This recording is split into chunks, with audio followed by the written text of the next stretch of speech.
Alright guys, welcome back to another Meso Station video. Today we're mainly going to focus on a few things throughout the week here in the Midwest, and we do have some snow incoming here in Michigan, so it's snow slash rain mix. That's mainly both of them, and Gavin is in the background, by the way. He is here.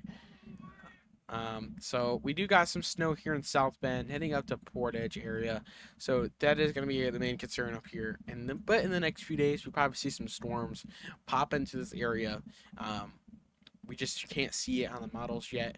Actually, yeah, you can. You can see it on GFS, but that's like the only model you can see it on, and it's not accurate all the time. So GFS is not the most accurate model out there, but yeah, we'll get into that.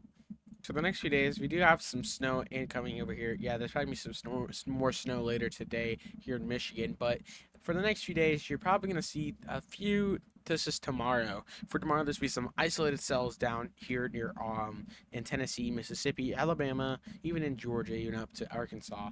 So there's some little isolated supercells incoming there.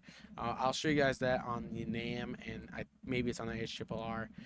Then it's going to go out to the East Coast and do some thunderstorm stuff. It's going to create a huge line, so it's going to get less severe anyways when it gets to the East Coast. But it's going to head back up into the north and do some snow up here in Maine, New Hampshire, even in Canada. And then in the next few days, we see another system rolling through that could cause some severe weather up in the northern Michigan area, which we could be chasing. This depends on what day of the week it is, and it does somewhat produce some type of severe weather down here. But I don't think it will probably be anything severe though, due to the fact that does turn into a big line, and they're usually the big lines. And also, it's too north that the snow bands are just gonna come wipe it out anyways. And I don't think the atmosphere is gonna be great enough there because there's gonna be so much snow throughout those few days. It's gonna be very cold. So for that daytime heating does come in effect, we do probably will see a good system. This is another system that's probably gonna roll through. It's a low pressure system, which is in favor for some severe weather, and looks like it is probably going to be in the Midwest area, up in Michigan, southern Michigan, and northern Indiana, and up into central and northern Illinois, and maybe just some rain for the south. And then there's another trough that comes in. This is another low pressure system that comes in eventually, which that ends at the last GFS scan. So there's another low pressure system over here that is probably going to do something more severe weather, it looks like. So we'll look at that from the next week and the next video. So we're now going to go to the HRRR, and I don't think this will show anything on here though because it's not complete, and we'll see though. So looks like it does show. So that is going to be tomorrow's risk right there, I'm pretty sure. So you do got some isolated cells starting to form out here. This one, we're going to request a sounding, and we do got none in the sounding. Pivotal's not the best sounding. So we're going to go to our next labs, which is what we also use for our data. So we're going to go use the Midwest model because it kind of does show right there. Go to the HRRR, and maybe we'll see some. So we'll see those isolated cells right here, and we're going to request a sounding. Oh yeah, I can't request it on here. I need to request it on NAM. So I'm going to request on one of these, but looks like these things are going to come right after this the trough comes in for the snow, and there's also some cells that are before these main isolated cells that'll start to produce. So it does look like it has a little spinny to it because it is a trough.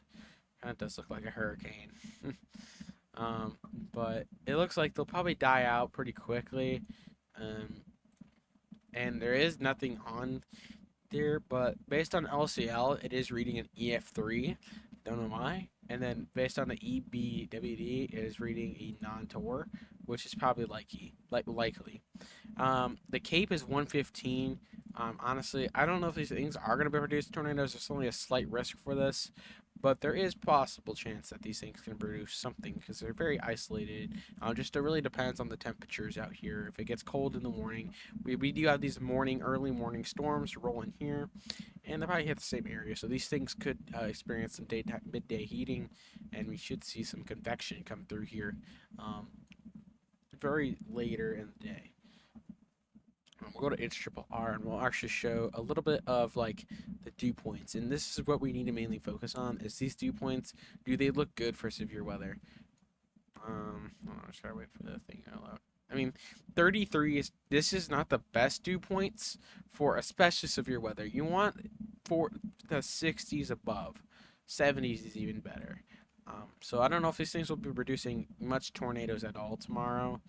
Right now, the dew points are 20s, even like 18 here. And the vorticity is showing a little. Let's see these vorticities. They do show a little better. Why is there a huge vorticity on the lake right there? Because of winds, probably. But then we'll go to Cape and Sheer, and it does look like this. Honestly, it has Cape, so this thing is possible up to 2,720 Cape there and Sheer. And we'll go to Cape and Sin 8. Sure, Sin. It's just mainly Sin. There's some. Go to this one, surface based, and there's some too there too. So I don't know. Let's look at supercell composite. Obviously, it's gonna be very high here, definitely near the Arkansas border. And this STP or significant tornado doesn't look the best. Honestly, this is probably what's gonna kill the mood there. And we'll go to NAM and we'll see. And the NAM does show a little different. So HRRR is not in favor for this system. And we'll look at the UD swaths. I mean, there's good swaths on this. So if there's a tornado event tomorrow, it's gonna be mainly long tornadoes or yeah, I don't know. And then the UD swaths do show that the SRH is actually pretty good. It's better than when we chased that one day we got a tornado that right in front of us. And then yeah, that's pretty much it for that. I don't really got much anything else for this. Um, but yeah, that is pretty much for the next few days, and I will show you guys the outlook for tomorrow. Our tornado outlook is only a 2%, which is probably reasonable, and it's in that area where those supercells are possibly going to do something good. And then we do got a 15% wind risk over here for Mississippi, like a little bit of Arkansas, Memphis, Tennessee, mainly the southern Tennessee, northern Alabama up to central Alabama, and to the little side of near. It's actually in Atlanta, so yeah, that is pretty much. And then there's a 5% risk above the into Bloomington, Indiana, up there. Our categorical is looking like a slight risk. This could get upgraded to nothing really much anything. The synopsis does say that these on Thursday a strong mid-level jet streak across the central plains will help amplify the trough across the eastern conus, which is a satellite, I'm pretty sure. And then it says very cold mid-level temperatures, negative 25 Celsius to negative 26 Celsius at 500 mega. That is not Celsius. What is that? I don't know what that means, but it's 500 millibars. Will overspread the mid-Mississippi Valley into Tennessee Valley at the surface. Lower mid 50s 50 degrees Fahrenheit dew points will stream northeastern. Honestly, it's riding a cold front. It's not riding a warm front. So that's gonna be like, is this cold front gonna ruin it? So usually when they get in the uh, warm front, the warm sectors, you probably have more of a chance for some severe weather. It says long straight hodograph will initially support splitting supercells with threat for large hail. In addition, these supercells will have some wind threat given the steep lapse rates. Okay, I see what they're gonna go here. I don't think this will probably get enhanced. I think this will probably stay how it is. And our hail risk is a 10% or 15%. So yeah, it's gonna be mainly wind and hail for these storms, and they're pretty much close together. So that is that is it for this video. So guys, thank you guys for coming out, and we'll be live possibly for the next net whatever. We're probably not going to chase it because we don't have much time to chase, and we are still working on some modifications for Meso 2. So make sure to also go to our channel and click the subscribe button. Like, come on, like, look at this. I'll unsubscribe for 1 second on my personal. Click this button then you see the notification bell. Make sure you put all on. And then every time we have a scheduled stream, you'll probably see like wait, if we have a scheduled stream, we announced it in our posts. Make sure to go here, guys. I do post a lot on the posts, so we do update every once in a while. Our last one was the chase we just did, and the mesonet. We talk about the mesonet. We talk about what where we're gonna chase, pretty much. So yes, make sure when you're on the lives too to comment or like like type on the live or whatever, because we do respond pretty fast. Depends on what risk we're in. So if we're in like a tornado, we're not gonna respond. But if we are in like or also in deep rain, we're not going to respond because we're concentrating on the road and we can't just respond to every text. So we're sorry about that last chase. We tried our best, but we did get stuck in traffic. So we did have a little Q&A with you guys or whatever. And I'll show off last chase, what we were in. This is a little chase recap. So right here, we were in the RFDs, and the tornado was probably right here, right in front of us. It did drop possibly because there is a track. Actually, the National Weather Service, did they confirm is it EF0 or EF1? But that they did confirm this. There was a tornado down, legit, right there, right in front of us. So there could have been a tornado down, even like it just maybe was trying to form right in front of us. We just can't see it because it was very rain wrapped. And you can just keep getting all the wind just getting sucked into it.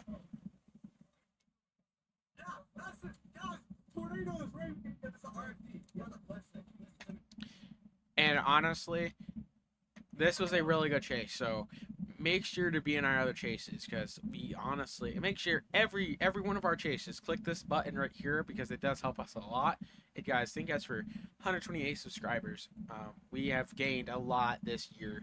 We were at 50 last month. Now we're at 128. We have gained so much subscribers, and we're working on new sponsorships coming soon. We're working on one in a few days, actually. It's kind of a secret.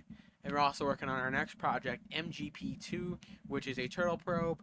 MGP1 will still be in use until that one's built. MGP1 also might actually stay. It might actually go in other vehicles. So like MGP2 will probably stay in Meso 2. MGP1 can either go with me or Gavin. Depends on who's chasing that day. We can always grab it at Meso HQ. So yeah, we could always use the probe. The probes are always up to grabs for anybody. And if Bryce isn't even chasing, I could even grab MGP2 if I really wanted to. But MGP1 does require 2 people to kind of handle it. So if me and Gavin go on a chase, we'll probably just pick up MGP1. So, and yeah. Alright, but thank you guys for coming out for this video. We'll post one next week. I'm just not going to edit this one, to be honest. So yeah, thank you guys for coming out.